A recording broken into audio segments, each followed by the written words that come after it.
ปดกินเขาทุกคนเลย3 คน3 โตวในตอนในผ่านเป็นคนยามคนปดหมองคนกลางหมองกระแมนนี่ผลงานคำคืนนี้ทุกคนเลยนี่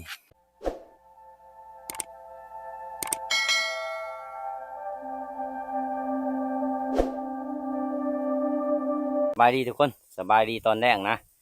ก็คือมื้อนี้ในผ่านก็รับมอบไม้ไปใส่หม้องนะมื้อนี้ส่วนทีมงานเฮาก็พาน้องม้าออกละมื้อทุกคนเลยเนาะกำลังฮอดบนเรือจอดเลยว่าหน้าใหญ่มาเอาเรือขึ้นให้ตอนเช้านี่โอ้เรือเฮาหนักกว่าลายอยู่ดีทุกคนเลยเบิ่งซ่านเรือก่อนไป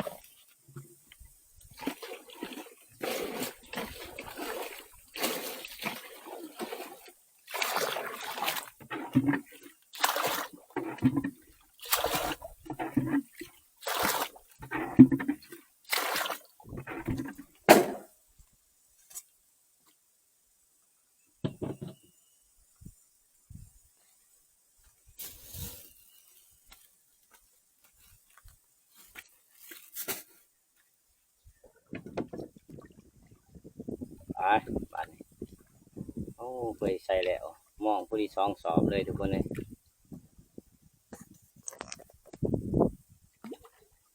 วันนี้เป็นมือใส่หม้องคือในผ่านว่าเนี่ยแบ่งหน้าที่กัน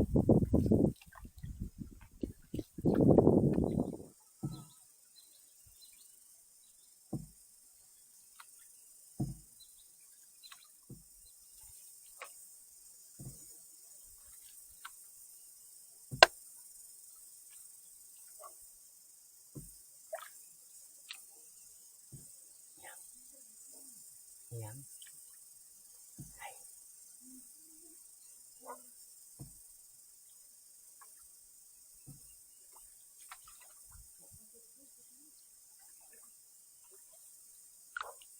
ยังสำ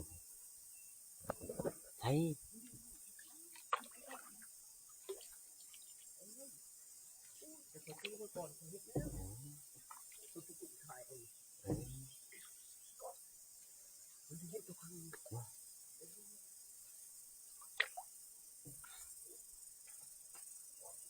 มันก็สิตื่นเพื่ออะไร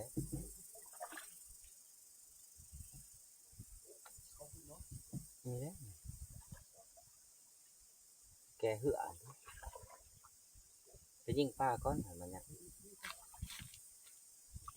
ทีมงานเราเห็นประกวดคนประกวดไงประกวดไง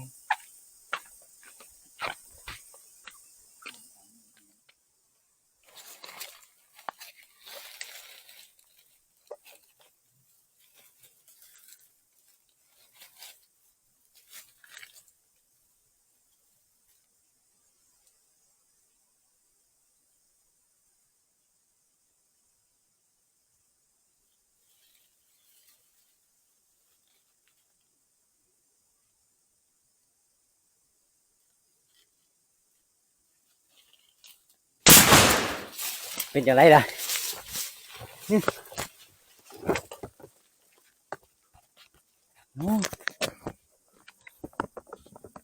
เมืองก่อนเป็นอย่างไรล่ะโอ้เก็ดแตกสะเลยเก็ดแตกสะเลย2 เราได้ออก1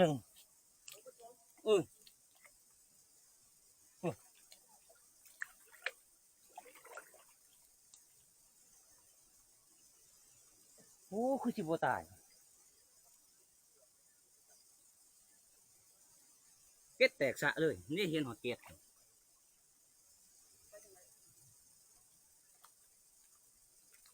บ่เห็น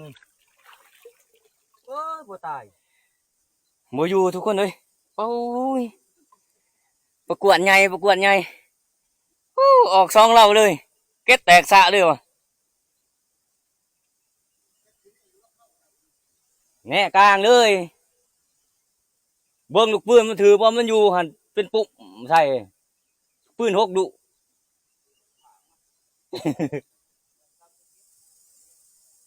โอ้เป็นตาหนายนี้ทุกคนเลยยิงประกวดถือกยุ่มบ่ตายเนาะเพราะว่าเฮายิงมันก็ยังประมาณ3 นิ้วพุ่นแหละ มาหากลางหม้องมันสิบ่แล้ว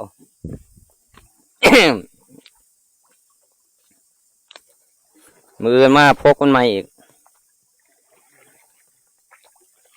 โอ้มันต้องเลี้ยงลูกมันอยู่แล้ว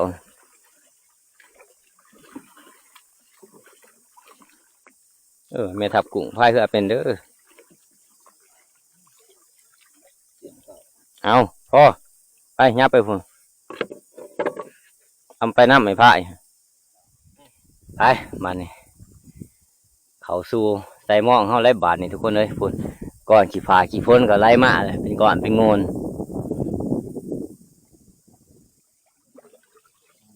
เป็นที่กันเปลี่ยนกันพ่ายมั้งครับเดินทางไกล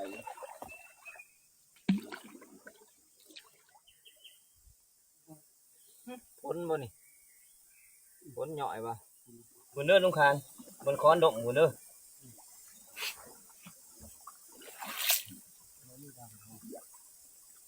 นี่เรา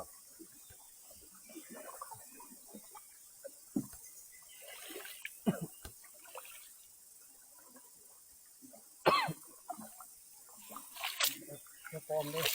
โอเค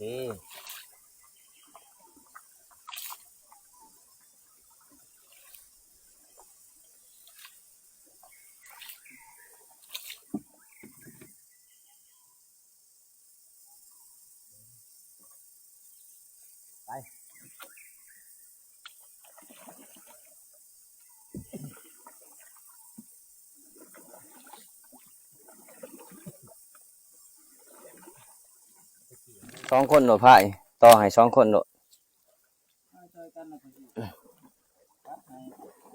ไปโอ้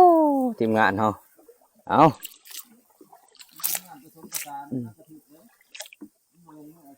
พี่เด้อใส่ฟังนี่เด้อบนสวนค้อนนั่นเด้อ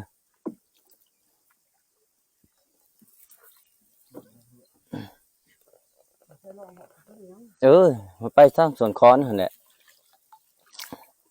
มาเขาไก่ร้ายเปื้อเหอะไผ่เลยไปสิหมดเอาโอ้สมคาแต่มองหัวนะเดี๋ยวไป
กำลังแล้วมองหน่อยนะยังมองไงทุกคนเลยยังสอบหนึ่งโอ้ป่าแลนนี่แหละสีเริ่มกลางมองไงบันนี้มองหน่อยก็ยังหัวหนึ่งนะแต่ว่ามันเป็นมองไงทุกคนเลยโอ้ย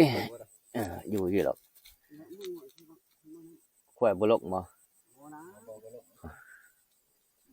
คำเลยได้เวทนี่จักสีแล้วบ่ได้เอามองเขาก็ดี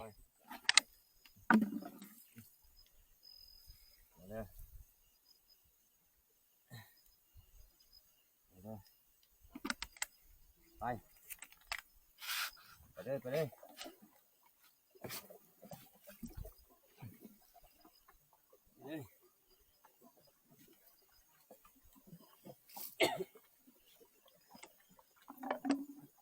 มองใหญ่นักขนาดเนาะก้างก็จะเปิดเบอร์แคนไปเลย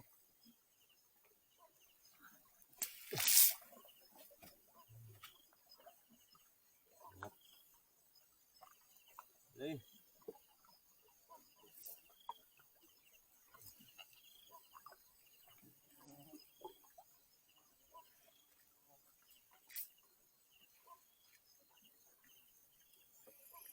อ้ทุกคนเลยกำลังกลางมองแล้วตั้งแต่3 โมงมองมันได้โผล่ทุกคนมาเพิ่มใหม่อีก4 หัวนะมีแต่หัว100 เมตรเปิดมองใหม่ทุกคนผู้ดีฮอดว่างผาสั้นผู้ดีตอนนี้ก็สิเลย1 ทุ่มแล้วว่ายักเนาะเขาก็สิกลับพุ่นแหละสั้นด่างเข้าไปเลย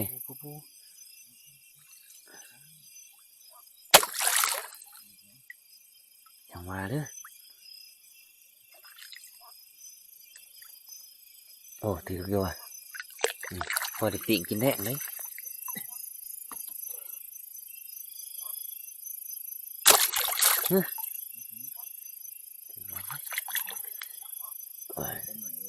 บ่ถือพาเจือก่อนเบิ่งด่างก่อนโอ้ด่างใหม่สู้แล้วก็เอาลงเลยนี่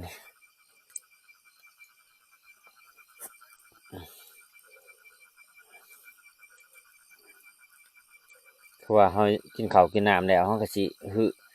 สั่นด่างไปเลยทุกคนเลยคันถือเขากะตอนแรกมันเปิ่มอันนี้เขาก็ปลดเอาและเมื่อให้ทีมงานเขาสำเร็จลืมเอาเกลือมาเนาะเขาเนาะ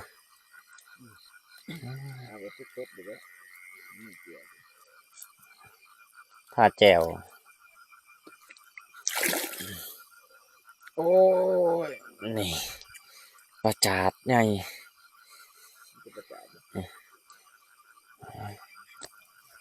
มองใหม่ตัวนี้คือว่า4 เซนโมตัวนี้แม่นแต่4 เซนตัวในผ่านสู้ขังสุดท้าย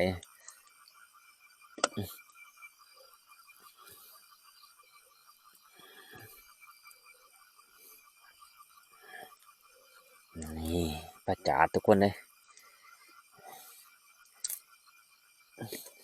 ขี่มันจะเฮ็ดสมบ่ไหลได้ประจาดนี่เขาเชื่อมเพราะว่ามันถือเงาะเงินมันออกจากมันถือเงาะก็ต้องไปเลยไปสั่นมองลงน้ำมันก็ต้องมีก้อเดี๋ยววะโอ้ปลาตองมันเปื้อไปซื่อๆเลย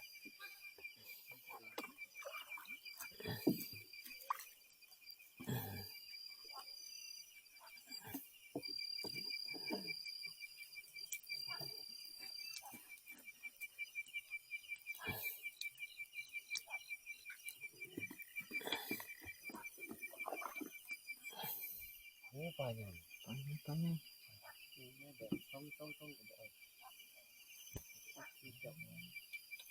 ปลาใหญ่ถูกมองเนาะบัดนี้ปลานุ่มใหญ่จะได้เลยบัดนี้ไปเลยมันผัดซื่อเนาะโอ้มันมีมือเอ้าเฮ็ดยังไงสิเบิดโฉดโอ้ปลาใหญ่กระโดดมาถือปลาหน่อยแท้นี่เด่นหน่อยคักเนาะจมมาปลาหน่อยกันมันก็เลยหน่อยแน่นจนเกือบบ่เห็น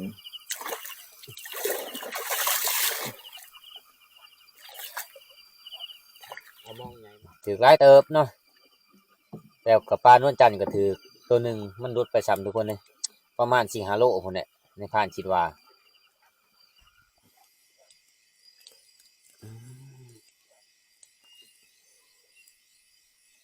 มาจากไรหว่าเลยจากมันไฟสู่หมองจากลายด่างนั่นก็ถือปลานวลจันทร์ด่างหนึ่งก็ถือปลาปากใหญ่คุณโอ้ถือว่าสู่หมองมานนะทุกคนเลย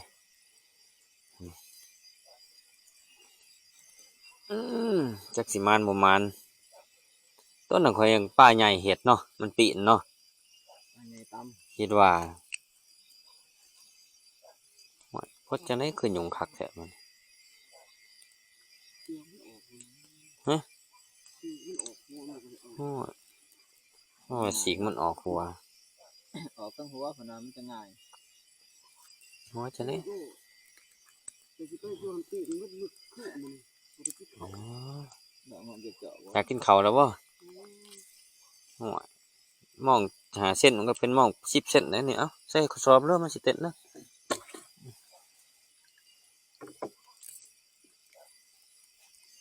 โอ้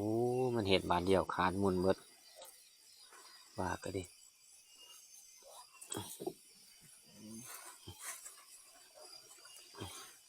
บัดนี้เฮากะยามล้างมากประมาณ2-3 หัวนะพากินข้าวก่อนทุกคนเลยเนาะเมื่อยแห้งหลาย จุดกันอยู่ไหน มันเอาบ่ไรนะแม่ทับกุ้งเพิ่นกะสิงมเอาลูกปลากวนนะมันคือสิได้ขามีแนวสอนเอาแนวสอนไปเลี้ยงคือสิใหญ่เนาะนี่ปูปลาเฮาก็ได้หลายเติบเลยมอง3 ลางนะนี่ทุกคนเลยโอ้ตัวแสบทุกคนคือประหลาดนะตัวแสบนี่กดกระแสบคือกันกดจะแหงแสบคือว่าเฮากะมันก็ถือว่ามันก็เปื้อหลายเติบอยู่ทุกคนเลยนี่มอง3 ลางนี่ก็สิไหลอยู่ประมาณ5-6 โลนี่แหละทุกคนแต่ว่าปลานวลจันทร์ใหญ่ถือ2 โตนะแต่ว่ามันบ่อยู่มันถือมองหน่อยทุกคนมองที่ในผ่านสู้ตอนกลางเว้นนั่นแหละ2 หัวแล้วก็สิซุ้มฟืนซุ้มไฟจีป้ากินเขาอันนี้หิวเขาแห้งปรากฏกินเขาทุกคนเลย3 คน 3 โตนะครับกุ้งเพิ่นอยากกินปลาขี้กางเพิ่นเผาปลาขี้กางกินโอ้ดูประกวดใหญ่ทุกคนเลยนี่ให้ทุกคนเบิ่งดูประกวดใหญ่เป็นหมู่นี่เป็นแต่อย่างไรเมื่อเลี้ยงเนี่ยแม่มันหนาชีอยู่ในทั้งผู้ถับมันเลยทุกคน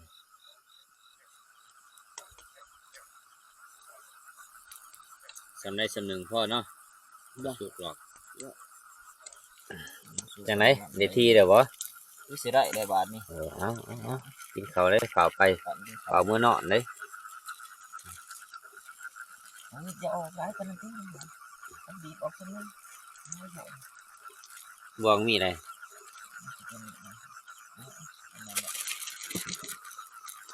โอ้ยเบิ้ง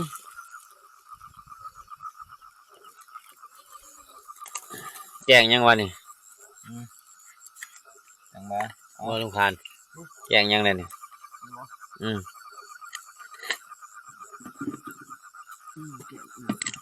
แก้มหุ่งบ่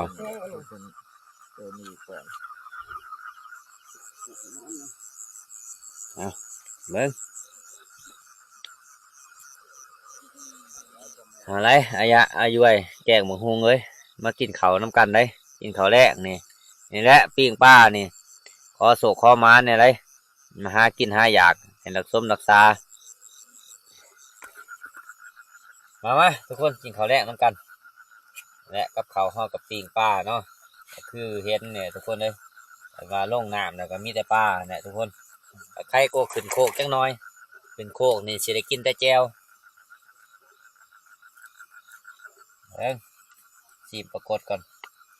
กับแจวไผ่แจวผ่านปลาบ่ต่ำอ่ะอยู่วะให้กูมาอยู่ปากนั่นแหละแจวนี่ก็เป็นแบบไรแจว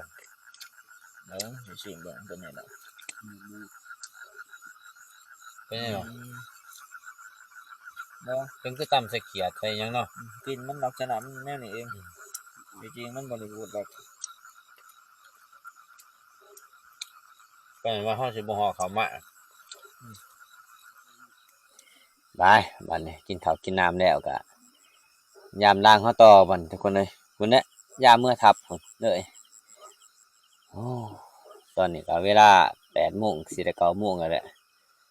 หนาวมันนี่ใส่หมองตัวนั้นใส่แต่ใส่มาใส่นี่บ่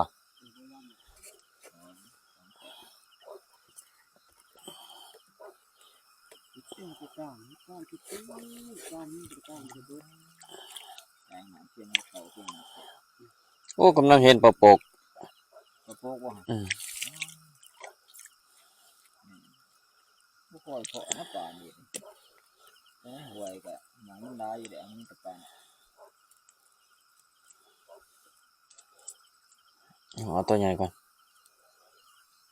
เพิ่นน่ะเจะคล้าของสิบ่ยามบ่ ดูเด้อสิข้างหน้าสิป้ามันมองมีดูกมันแห่งถือไรมันจมเนาะ อืม มันมองมันบ่ปิวเด้มัน มองมันบ่ปิวถือตั้มแล้วมันอยู่โลด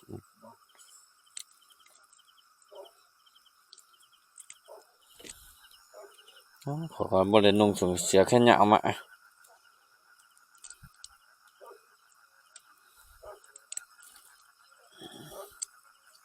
มันถือตัวใหญ่ต้องเสียสละตาหนึงหมอง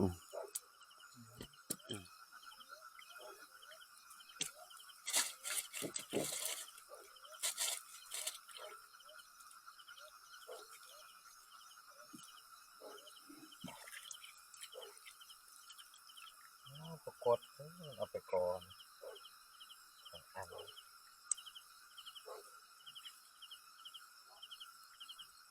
โอ้ยผมเหนื่อยครับก็มันก็ตื่มกันไปแต่ว่าเจ้าของสิบ่อยากไปก็บ่ถือ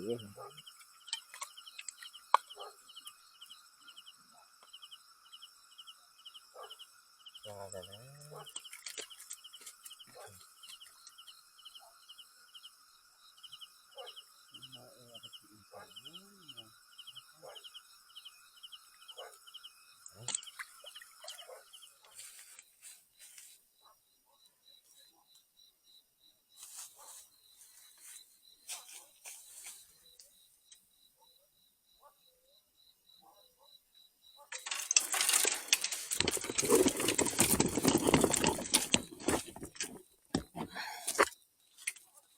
นี่กระถางทุกคนเรียบร้อยมาเนี่ยแต้มหนึ่งแต้มแรกนะคือกระถางทุกคนเลยไปบัดนี้กระถางกับมานตัวหนึ่งเลยไปลุ้นกันต่อทุกคนเลยเนาะหาว่าเฮากลับเมื่อนี่ค่ะมานก็มีหลังจากเฮายามมองแล้วอะกลับทับเฮาคือเก่าทุกคนเลยนะก็คือมื้อนี้เฮาก็มานหลายเติบกระถางเฮาก็มานตัวหนึ่งเพื่อทราบเมื่อฮอดนี่บนจอเทื่ออันนี้ก็สิบ่ฟ้ออีบ่จักโตจักไรนี่เนาะเลิกๆมาก็อากาศก็เย็นอีหลีทุกคนเลยให้ว่ากระถางตัวหนึ่งทุกคนพออีกตัวหนึ่งตัวที่สองคอยละคอยละ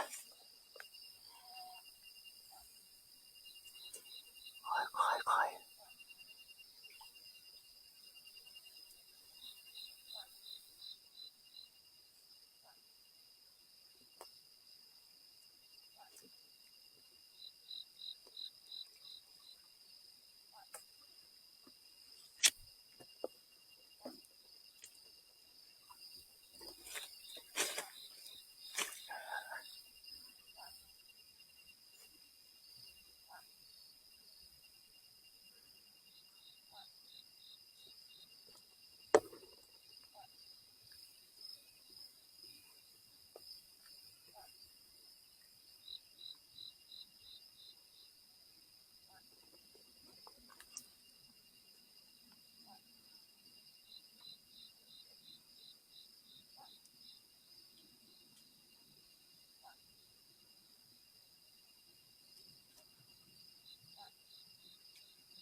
กูยะ อันนี้มันก็แบบกระป๋อมบ้านเฮา อุ้ยแต่กระป๋องมันยังหวานจับเอาหมานตัวที่สองแล้วแม่ทับกุ้งจับในบ้านโมหานคือว่าเนี่ยไปต่อมานี่ทุกคนเลยของกับว่าไรแม่ทับกุ้งจับใครเนี่ยแต่ว่ามันขุ่นเนี่ยทุกคนบอลจอดเถื่อเป็นทีเรียบร้อยแล้วทุกคนเลยปลาเฮาเก็บกับบ่ทันเบิดเก็บแล้วก็ประมาณทั้งสีหนึ่งนะกลัวอยู่บ่จักเนาะบ่ทันได้พักผ่อนเลยใส่หมองแล้วก็ย่ามองกลับ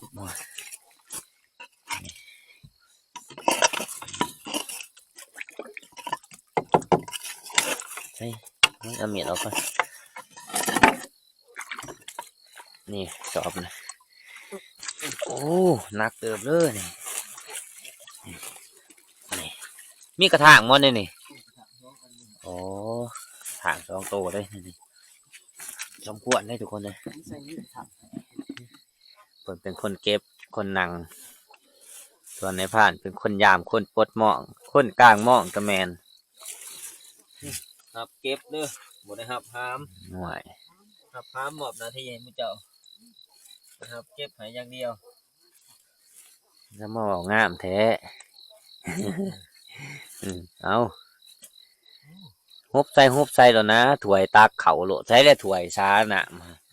อย่ามันยังปากขี้เหียปากขะเนะชอบตัวนั้นหน่อยกว่าบุจักสิแม่ซองทางซีใหญ่เท่ากับบัอยู่เลยเนาะรวมแล้วเกือบสอบคนได้นี่มารวมกันแล้วสมควรอยู่แล้วดอกนี้มาปลาใหญ่ดูดไปมาถึงปลาใหญ่นี่จะเห็ดนะใส่หม้ออย่าให้เทิงมือท้องพื้นไปพักได้สมขี้ปลาเฮาเดี๋ยวดู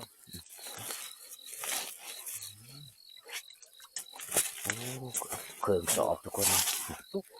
ครับกูอย่าไปจุ่มน้ำมันสินักไปบัดนี้เดินทางต่อคนนี้กลับทับห้องคนนี้แต่ว่าล่างเขากระเปอะได้เติบทุกคนเลยจนไหนห้ามนะเอาไม่ทับกุ้งเอาใส่เลยทีมงานเขาเมื่อบ่ได้บ่จักคือบ่เห็นซุ่มฟืนซุ่มไฟ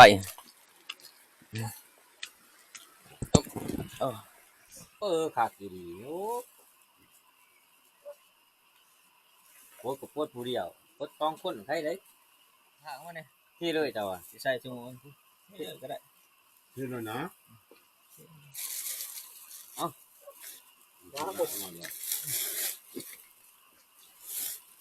นี่เอาเอ๊ะปลุกไปโอเคคือของเขานี่โอ้ยออกแกละโอ้ยที่นี่โอ้ยเจ๊โอ้ยไปนั่งทางชุดเคยนะเพราะแต่จะอะไรมาคอยบอกแล้วนี่อยากให้บุกพ้องไปลงมือใส่หม้อเดี๋ยวคนดังทำบุกพ้องไปใส่แล้วบ้านนวลจันทร์มาพ้องเฮ็ดโอ้ยมันกูเห็นงานนี่โอ้ฮึกเนาะใช่โตมาคนไหนมานะงงมาห่อนโอ้ด่านมันร้องจ้ะพอ3ตัวนึงบุกพ้องเอาก่อนจะได้กูจะงอนก้อยโอ้มันแดดโอ้บ้านไปตอนจมูกเป็นไงโอ้งับมือก่อนโอ้ยนั่นแหละลองซื้อแค่นี้นะไม่ทอดไก่โอ้เจ้าชี้เรียกเขาจะเพาะนี่ตัวนี้ไม่ได้ถือม่วงเลยนี่จับเอานี่ผลงานคำคืนนี่ทุกคนเลยนี่คือว่าเฮาไปใส่แล้วเฮาก็ยามมานี่แหละร่วมแล้วก็ประมาณ2 ถังกว่านะถังใหญ่นี่เอาแต่ว่าทีมงานเฮาสิประสานงานต่อแต่แล้วก็ขึ้นห้านคือเก่าลมควนทุกคนเลยนี่ทีมงานหนักล่าเฮากับมานได้ทุกคนเลยนี่บักเวอน้อยทุกคนนี่บักเวอน้อยทุกคน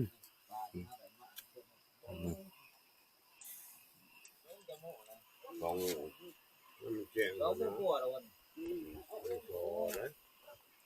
นี่ปลากวนนี่มีแต่เฮ็ดซีนดอดไหลนะเฮ็ดเป็นดอดเป็นดอดนี่เพิ่นไปเอามาอีกเลย เอามาจะใช้อีก กบกะทีมงานเฮาก็คั่วไว้เบิดเลยตัวมันแห้งแล้วกะทีมงานเฮาก็เก็บเข้าใส่ถุงไว้นำโอ้ถือว่าพอดีเลยทุกคนเลยส่วนกระถางนี่ไล่อีไซตัวใหญ่นี่ทีมงานเฮาก็มานได้ทุกคนตัวใหญ่นี่ประมาณโลพุ่นแน่นี่ทุกคนเลยนี่ บางทีเนี่ยบ่ ใหญ่ดี เอ้ย โอ้เอาเรือลงแล้วบ่ อืม โอ้สปอร์ตได้กระถางใหญ่ แต่มันอื่นในต้องดังเนี่ยเนาะ อันนั้นก็ลุงนะฮะลุงถือว่ากรรม อิหยังหมึกเบอร์บ่ โอ้ในบางทีเนี่ยบ่ เนาะถือว่ากะใส่ชีวิตอยู่เซนวนมื้อนี้กะมานเติบทุกคนทีมงานเฮาก็ลูกมาคั่วปูคั่วปลาพุ่นเป้าเพื่อสิคั่วแล้วผู้แจกเลยเนาะนี่เวลาจักโมงแล้ววะได้แล้วบ่ตีสอง ตีสอง ตีสองแล้วบ่โอ้ กำหัวบ่เงี้ยกระตามมัน